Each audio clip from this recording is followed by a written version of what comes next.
तो मैं एक्सप्लेन करने वाला हूँ गजियाकोटा का थर्ड एपिसोड। आई होप आप लोगों ने पहले एपिसोड देख लिए होंगे, तभी आप थर्ड एपिसोड पे आए हैं। तो चलिए स्टार्ट करते हैं। तो अब तक हमने देखा रूडो के अंदर किसी तरह की पावर आ जाती है। ये देखकर एंजिन रूडो से कहता है, क्या तुम मेरी टीम में ज्वाइन होना पसंद करोगे, जिस टीम का नाम है क्लीनर्स। हम एक जंका नाम के एक आदमी को देखते हैं। एंजिन उसे कॉल करके बताता है कि हमें एक कचड़े के ढेर में एक लड़का मिला है, उसके अंदर भी हमारे जैसी एक पावर है। एंजिन बोलता है उसके अंदर ऐसी ऐसी पावर्स हैं जो मैंने आज तक देखी नहीं है, इसीलिए रूडो को भी इस टीम में ज्वाइन करने के लिए कह दिया है। खैर, ये रूडो को लेकर एक हॉस्पिटल में आ जाते हैं। रूडो एंजिन से बोलता है कि मैंने तुमसे 20 बार बोला था मुझे तुम्हारी टीम में नहीं ज्वाइन होना है, मुझे वापस ऊपर जाना है। उसके बाद वो डॉक्टर गुस्सा करने लगता है। डॉक्टर बोलता है, तुम उस कचरे के ढेर में गए हो क्यों थे बच्चे? अगर तुम थोड़ी देर भी वहाँ सांस लेते तो तुम्हारा ऊपर का टिकट कब का कट चुका होता, और तुमको तो गुंडों ने किडनैप भी कर लिया था। तुम्हें इस भले मनुष्य का भी शुक्रिया करना चाहिए। और मैं कोई बूढ़ा आदमी नहीं हूँ, मैं बूढ़ी औरत हूँ।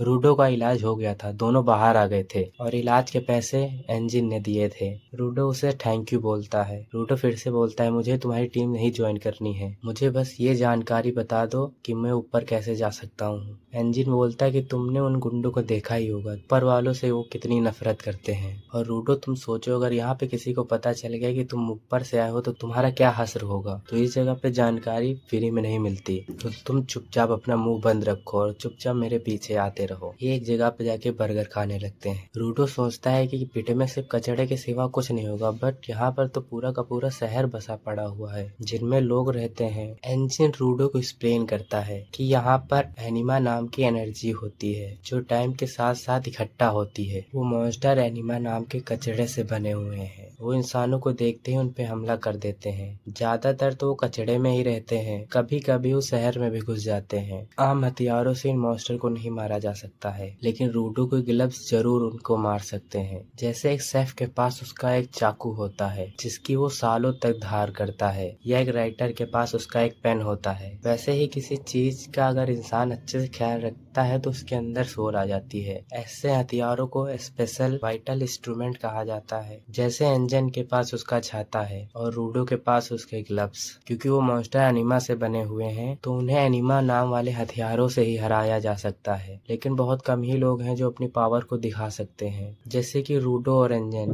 और ऐसे लोगों को गिवर्स कहा जाता है। रूडो मन में सोचता है कि रेक्टो सच कहा करता था, अगर किसी चीज का अच्छे से ख्याल रखते हो तो उसके अंदर सोल आ जाती है। एंजिन बोलता है, क्लीनर्स एक टीम का नाम है जो कि कचड़े वाले मॉन्स्टर से लड़ते हैं और उन्हें रूडो जैसे गिवर्स की तलाश है। रूडो बोलता है, अगर मैं तुम्हारी टीम को ज्वाइन कर लूंगा तो क्या मुझे ऊपर का रास्ता तुम बता सकते हो? एंजिन बोलता है कि मुझे ऊपर जाने का रास्ता घंटा नहीं पता है, जो देखकर रूडो उस पर गुस्सा करने लगता है। एंजिन बोलता है कि हमारे बॉस को काफी चीजों के बारे में पता है, हो सकता है उन्हें ये पता हो कि तुमको ऊपर कैसे भेज सकते हैं, तो रूडो को उसके बॉस से मिलना पड़ेगा। एंजिन पूछता है कि ये ग्लव्स तुमको किसने दिए थे? रूडो बोलता है, मेरे फादर ने, और ये ग्लव्स उनकी आखिरी निशानी है। एंजिन बोलता है, क्या तुम इसीलिए इनका इतना ख्याल रखते हो? तुम्हारे ग्लव्स में सोल है। ये सुनकर रूडो को रेक्टो की याद आ जाती है। तभी एंजिन का फोन बजने लगता है और वो यहाँ से जाने लगता है। रूडो एंजिन का शुक्रिया करता है उसे उसको बचाने के लिए। एंजिन उसे पैसे की एक पोटली देता है। ये पैसे रूडो के कपड़े बेचने से मिले थे, इनमें से ही हॉस्पिटल और रेस्टोरेंट का खर्चा उसने दिया है। ये सुनकर रूडो उस पर फिर से गुस्सा होने लगता है। एंजिन बोलता है कि वैसे भी उन कपड़े में तुम्हें यहाँ सब लोग पहचान लेते। खैर, मैं तुम्हारे होने वाले ट्रेनर से मिलने जा रहा हूँ, तुम यहीं पे मेरा इंतजार करना। रूडो मन में सोचता है कि मैं बस एक बार ऊपर जाने का रास्ता मिल जाए तो उसके बाद इसकी टीम को लात मार के निकाल दूंगा। तभी यहाँ पे एक बिल्ली आ जाती है जो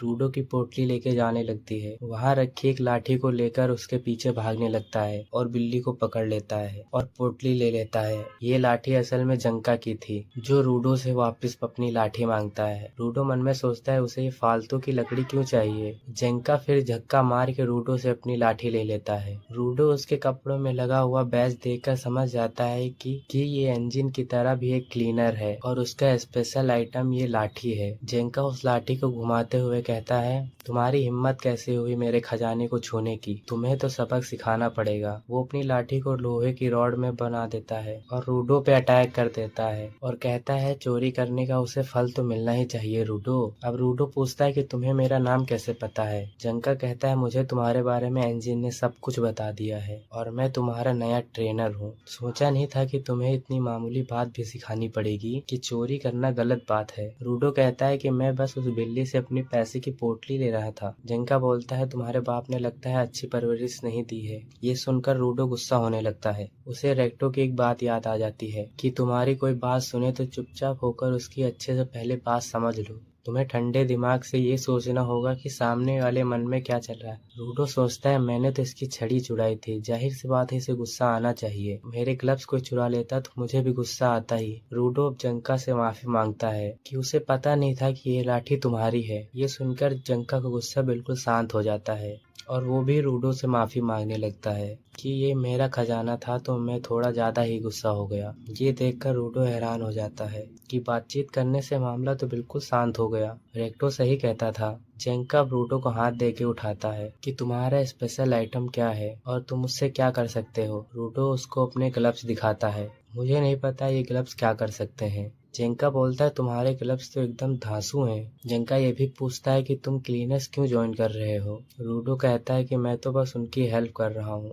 जैसे ही मेरा मकसद पूरा होगा मैं चला जाऊंगा। रूडो मन में सोचता है ये तो अलग ही इंसान लग रहा है, शायद ये मुस्कुरा रहा है इसीलिए। फिर से रूडो को रेक्टो की एक बात याद आती है कि उसे भी थोड़ा स्माइल करना चाहिए। अब रूडो को पता चला कि स्माइल से तो इंसान ही पूरा बदल जाता है। क्या वो भी स्माइल कर सकता है? रूडो स्माइल करने की कोशिश करता है पर वो बहुत ही ज्यादा कार्टून लग रहा था, जो देखकर जंका फिर से भड़क जाता है कि तुम मेरा मजाक बना रहे हो क्या। रूडो कहता है मैं तो बस स्माइल कर रहा था। जेंका बोलता है इससे घटिया स्माइल जिंदगी में मैंने आज तक नहीं देखी। ये देखकर तो कोई भी रोने लगेगा। रूडो फिर से स्माइल करने की कोशिश करता है पर वो फिर से कार्टून लगने लगता है। ये देखकर जंका तो फिर से और भी ज्यादा गुस्से में लग रहा था और दोनों फिर से लड़ने लगते हैं। जंका बोलता है इंजन ने तुमको स्पेशल बोला था पर तुम तो कुछ ज्यादा ही उड़ने लगे हो। हम लोग रोज अपनी जान जोखिम में डाल के लड़ते हैं और तुम अपने मकसद के लिए हमें इस्तेमाल करना चाह रहे हो। तुम्हारा जरूर इंस्ट्रूमेंट एक घटिया सा होगा। रूडो को रेक्टो की एक आखिरी बात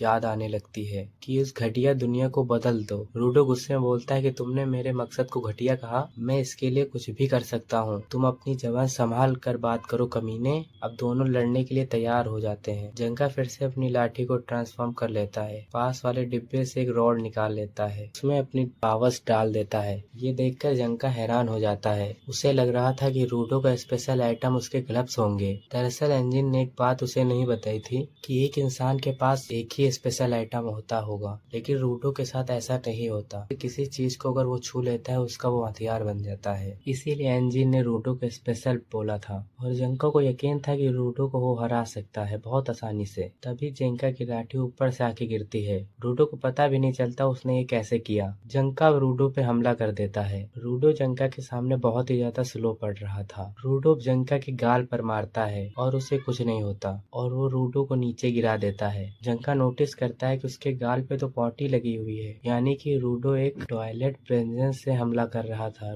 जंका बोलता है इससे टॉयलेट साफ करते हैं। रूडो बोलता है मुझे कुछ नहीं पता, अब मेरी बारी है बदला लेने की, और जंका पे उस प्लेंजर से हमला कर देता है और जंका खुद को पॉटी से बचाने की कोशिश करता है, फिर यहाँ से भाग जाता है। रूडो मन में सोचता है ये क्या चीज है, ये क्या चीज है और ये इससे डर के क्यों भाग रहा है, और रूडो जंका के पीछे पड़ जाता है। जंका काफी देर तक भागता रहता है। आखिर में रूडो उस पे पिचकारी चला के हमला कर देता है। थोड़ी देर में यहाँ पे इंजन आ जाता है। लगता है तुम दोनों में दोस्ती हो गई। इनके बीच में क्या क्या हुआ ये सुनकर इंजन बहुत तेज से हंसने लगता है कि आखिर में तुमने पोटी की पिचकारी चला दी। जंका अपना मुंह छिपा कर बैठा था और रूडो ये बात सोचकर सदमे में चला गया था कि उतनी देर से वो पोटी से लड़ रहा था। इंजन कहता है जंका एक अमीर बाप की औलाद है और तुमने उस पे पोटी लगा दी। खैर जंका ही आज से तुम्हारा एक ट्रेनर है। ये हमारा सबसे काबिल गिवर है जिसे वाइटल इंस्ट्रूमेंट की काफी खबर है और ये तुम्हें भी सिखाएगा। जंका यह सुनकर हैरान हो जाता है कि इंजन मुझे काबिल समझता है। तभी रूडो की नजर गाड़ी के पीछे जाती है जहाँ एक लड़की लेटी हुई थी और उसका नाम रियो है और ये भी क्लीनर है। रिया रूडो के बालों को छूने लगती है। क्या तुमने अपने बाल ड्राई किए हैं क्या? रूडो अब शर्माने लगता है कि एक लड़की मेरे बालों से खेल रही है। यहाँ की जिंदगी तो मस्त है यार। इंजन बोलता है कि अब हम घर जा रहे हैं, यानी कि क्लीनर के हेडक्वार्टर्स। ये एपिसोड यहीं पे एंड होता है। तो दोस्तों आपको एपिसोड कैसा लगा कमेंट करके जरूर बताना। Bye bye.